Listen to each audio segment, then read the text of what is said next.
following is a paid program. The opinions expressed are not necessarily those of WNBU and Interbanks Media. Welcome to All Things Money with David Blain, a thoughtful and revealing discussion of actionable ideas and effective strategies to help you through the complex world of investing, taxes, and real estate. Now, with All Things Money, here's David Blain. Hello and welcome to All Things Money. I'm your host for the show, David Blain. Thank you for joining us today. We've got a great show lined up for you here on 94.1 FM WNBU, cable TV 10 in New Bern, as well as streaming on the internet at www.dlblain.com. Those of you joining us in those venues, we welcome you. After a little beginning of the year flu, we're back today live. Had to run a rebroadcast last week, but we're live again this week and got some new information for you. A couple of things I want to cover. I was going to cover last week, so maybe it was picked up in the press somewhere else, but we're going to go ahead and cover it, some topics that I think you need to know about. So before we get into that, let's give out the phone number, 252-633-0107. Our email, allthingsmoney@dlblain.com.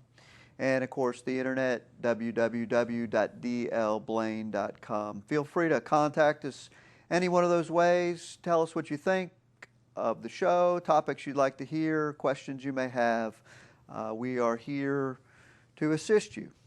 Okay, so let's start off. The first thing I want to cover is U.S. exports. And I'm going to frame all this in an investing context, a couple of the stories. But what I want you to do is to listen. And why I'm going over these things is because a lot of times what gets hammered into your brain, you have preconceived notions and they can affect you negatively, especially when it comes to investing. And the first story is an example of this. How many people would guess what the number one export of the United States is right now?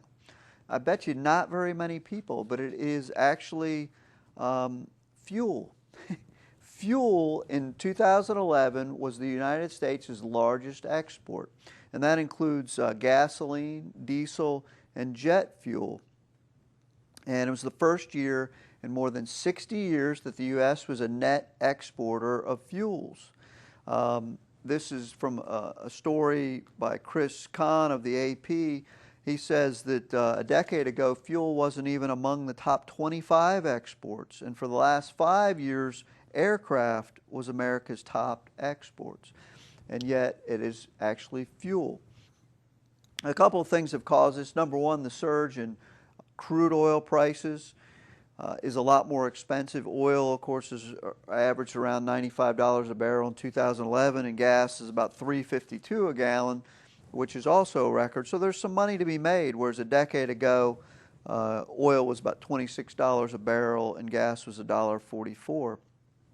The U.S., with the weakening economy, the use of fuel has been reduced, as well as, of course, more fuel-efficient cars. I know on the local radio station you can't listen for more than 2 minutes without hearing an advertisement by one of our car dealers, always talking about the fuel economy of these cars. And you know, these are family sedans, and they get 35, 38 miles to the gallon now, small family sedans.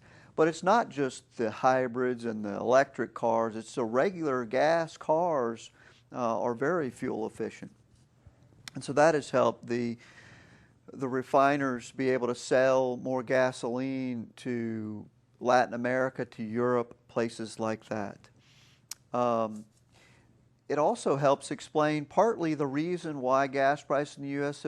have been going up. I mean, every time the gas price goes up, you hear people clamoring to the politicians, oh, the gas price is going up. And I always say it's simply supply and demand. And that's exactly what's happening right now, is the demand for our gasoline, jet fuel, and diesel overseas exceeds the demand in the U.S. And so if you're a refiner making gasoline and you can get $2 a gallon by shipping it over to Europe versus $1 a gallon from a domestic, gas station, well, you're going to ship it overseas, and therefore that makes the cost rise.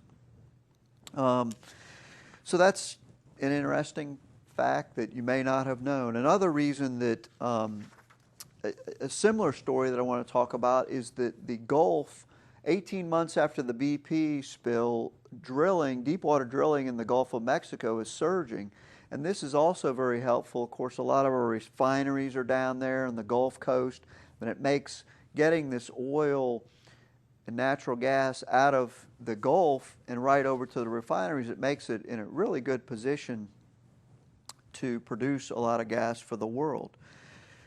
So they talk about, this is another story from the AP, Jonathan Fahey, where he talks about how the Obama administration halted drilling after the BP accident, and then they started allowing drillers to go back in, and the Gulf is now humming again and is largely acknowledged as one of the best places to drill oil. They go down, they talk about how 9,627 feet below the surface of the Gulf, they're pumping oil from a field called Tobago, and they're going really deep into the ocean to reach this oil. But these oil fields in the Gulf are just massive, and as the traditional oil fields on land and other places become depleted, it's becoming more and more a larger source of oil for not only the U.S. but the world. What the engineers at some of the places that drill for this oil were saying, it's not a matter of the depth at all, that it really doesn't matter what depth it is anymore. They just need to find the oil and they can get it out. That the Gulf is a very attractive place to drill for oil. It said the Gulf produces an average of 1.5 million barrels a day. That's about 27% of output and 8% of demand. And so these two stories combined, talking about the net exports of gasoline as well as the increased resurgence of drilling in the Gulf, doesn't mask the fact that we're still importing a lot of our crude oil. We are a net exporter now of gasoline, but we're still importing a lot of our crude oil. There was another related article talking about how China will probably surpass the U.S. within a few years as the world's #1 consumer of oil. So we still have a ways to go, but my point in bringing this up is, just like in investing, is something that has been so for 20 years or 30 years does not necessarily make it so today.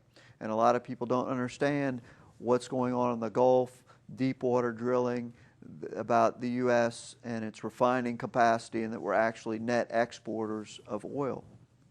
And a related topic that we'll get into in the next segment more deeply is we're going to talk about, let me see here, about 10 companies that will probably no longer, that will be gone in 2012. And as we talk about investing and risk and things like that, this is a perfect illustration of why you don't want to become over-concentrated in one company or one particular industry. So for All Things Money, I'm your host, David Blain. We'll come back after a few short messages and we'll talk about some famous brands that will disappear in 2012.